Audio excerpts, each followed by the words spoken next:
Hello guys, ako nga pala si Nobby Macraeg. Mamaya at magluluto ulit tayo ng ulam, lutong bukid guys. At papakita ko sa inyo ang views sa labas. Alam ko magugustuhan nyo to guys. Dito namin gaalaga ng hito, tatanim ng papaya guys. Pakinggan nyo na lang at tignan nyo na lang ang views mo sa labas. Salamat guys. Ayan guys, nandito na tayo sa labas at papakita ko sa inyo ang nag-aalagaan namin ng fresh na hito guys.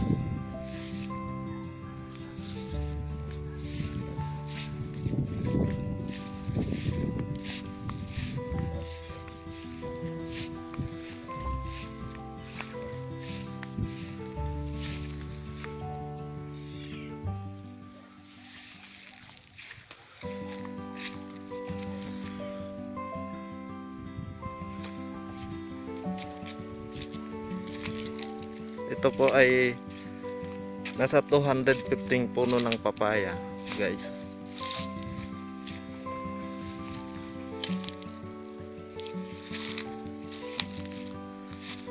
Maghahanap po tayo ng hinog guys. Wait nyo lang ako.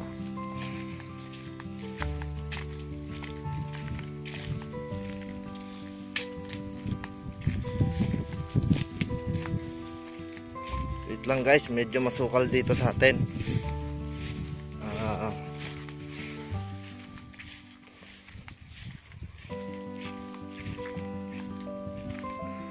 May something akong nakita guys. Ano kaya yung tumalon na yun?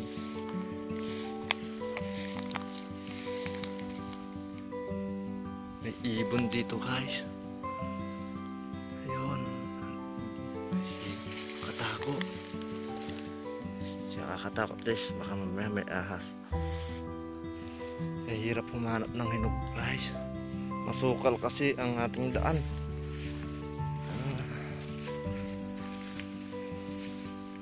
Kakatakot to. Baka mamaya may ahas. Marami ditong ahas guys. Ilang beses na kami nakahuli dito kaso hindi namin na video guys. Nung pagkatay, yung isa kinatay namin guys kasi pulutan daw ng tito ko.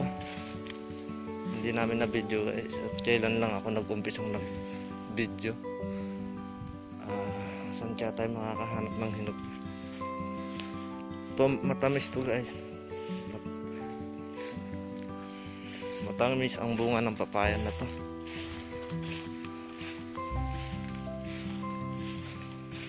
Sarap siya yung maniba. Sarap siyang lagyan ng suka.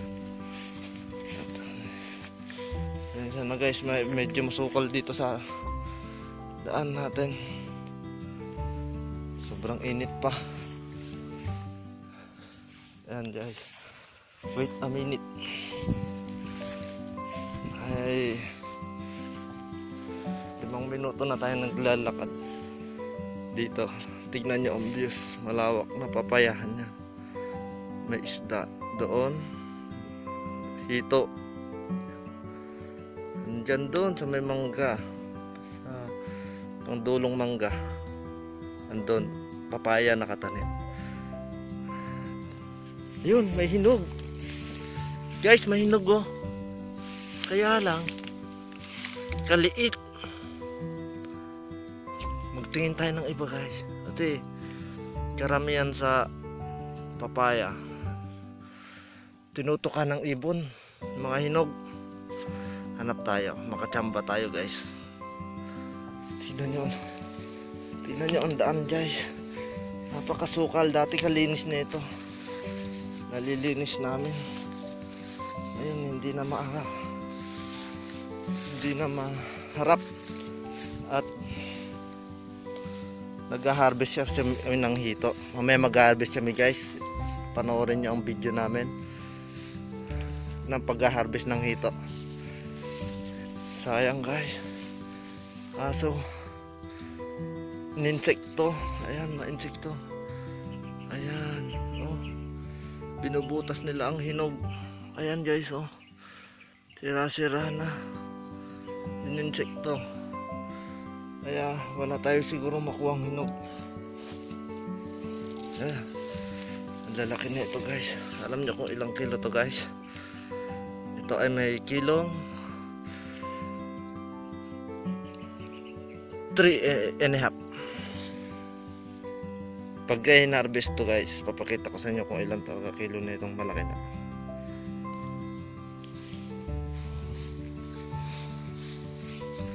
Oh no, may nahulog.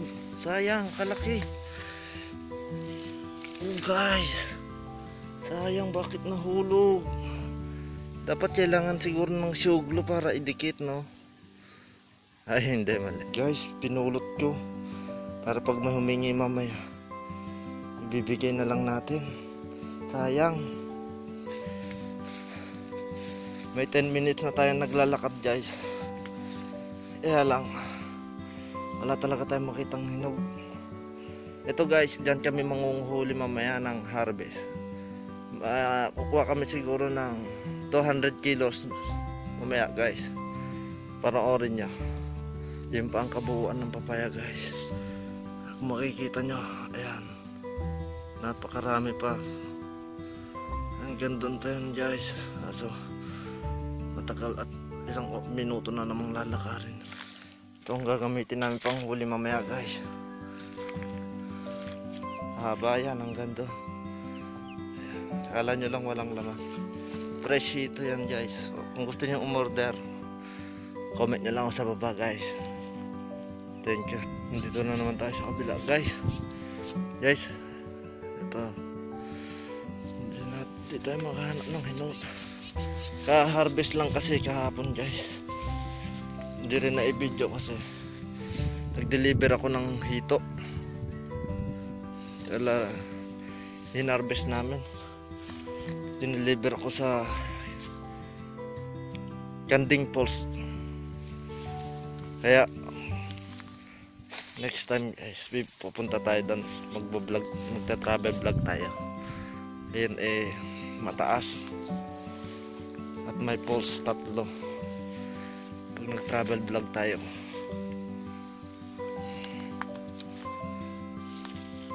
Wala talagang hinog. Harvest lang kasi kahapon.